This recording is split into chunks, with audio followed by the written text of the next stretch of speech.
Halo semuanya, saya Yulia Vansa dari STIE Microskill kelas APA sore semester 6. Di sini saya akan melakukan uji validitas dan reliabilitas pada data skripsi yang telah saya baca, di mana judul skripsi tersebut adalah pengaruh pengetahuan perpajakan terhadap kepatuhan wajib pajak dalam membayar pajak bumi dan bangunan dengan kesadaran wajib pajak sebagai variabel moderating yang dilakukan pada Kelurahan Gunung Sari, Kecamatan Rapocini, Kota Makassar, yang disusun oleh Suwardi HS. Uji validitas dilakukan untuk mengukur valid atau tidaknya indikator atau kuesioner dari masing-masing variabel.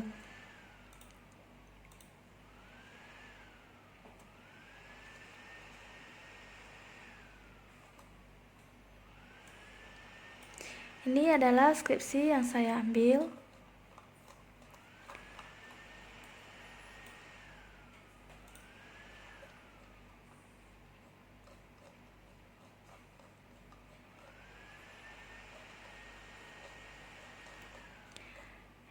Ini adalah kuesioner yang diberikan kepada responden dengan 6 butir soal. Maka dari kuesioner ini didapat hasilnya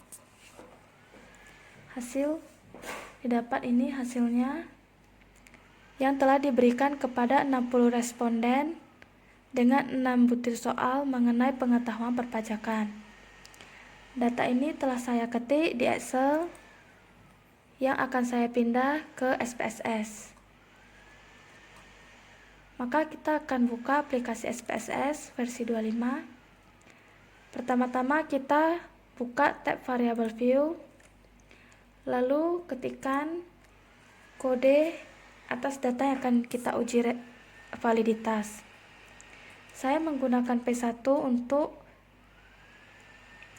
butir angket 1, P2 untuk butir angket 2, P3 untuk butir angket 3, P4 untuk butir angket 4, P5 untuk butir angket 5, dan P6 untuk butir angket 6, dan total untuk nilai keseluruhan. Lalu ubah desimal menjadi 0.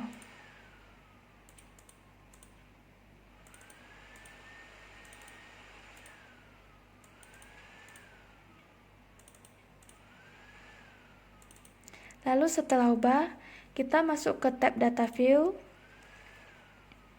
lalu kopikan data yang sudah kita ketik di Excel, kita kopikan ke SPSS. Inilah hasil data yang telah kita copy dari Excel. Lalu kita akan uji validitas. Caranya, klik Analyze, lalu Correlate, Bivariate, pindahkan P1 sampai total ke kolom variabel. Pastikan sudah persen, total, dan flex significant correlation. Lalu pilih OK. Muncullah hasil output dari uji validitas terhadap data tersebut. Untuk dasar pengambilan keputusan, jika R hitung lebih besar dari R tabel, maka data tersebut valid. Jika R hitung lebih kecil dari R tabel, maka data tersebut tidak valid. Untuk R tabel dengan signifikansi 5% dengan jumlah responden 60, maka R tabelnya adalah 0,2144. Karena dalam skripsi ini R tabel diambil dengan DF kurang 2, yang artinya 60 kurang 2 sama dengan 8, maka didapat R tabelnya adalah 0,2144. Dapat dilihat dari tabel tersebut, untuk 58 dengan tingkat signifikansi 5%, 0,2144. Maka kita lihat hasil output tadi. Untuk P1 persen correlation-nya 0,477. Ini berarti lebih besar dari 0,2144. Maka P1 valid. Untuk P2 persen correlation-nya 0,599. Ini berarti lebih besar dari 0,2144, maka P2 juga dinyatakan valid. Untuk P3 persen correlation-nya 0,561. Ini berarti lebih besar dari 0,2144, maka P3-nya valid.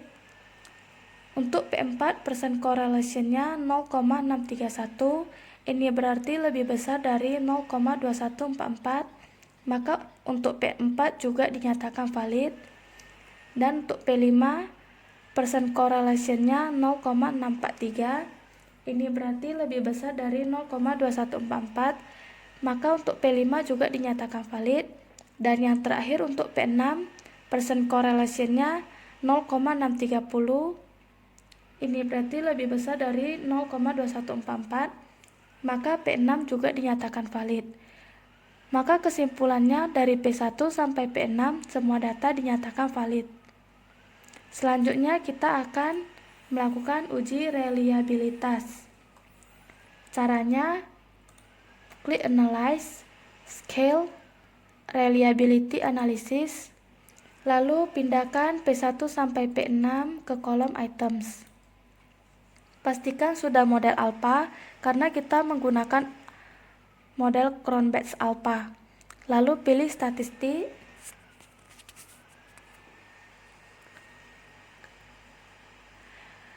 pilih scale if item deleted, lalu pilih continue dan klik OK.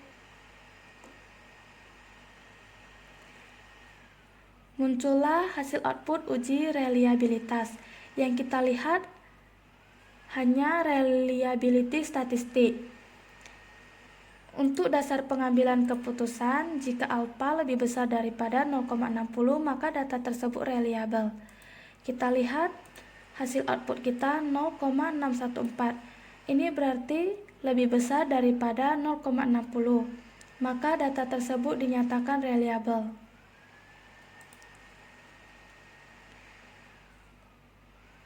Maka kesimpulannya dari data tersebut, data semuanya valid dan data juga reliable.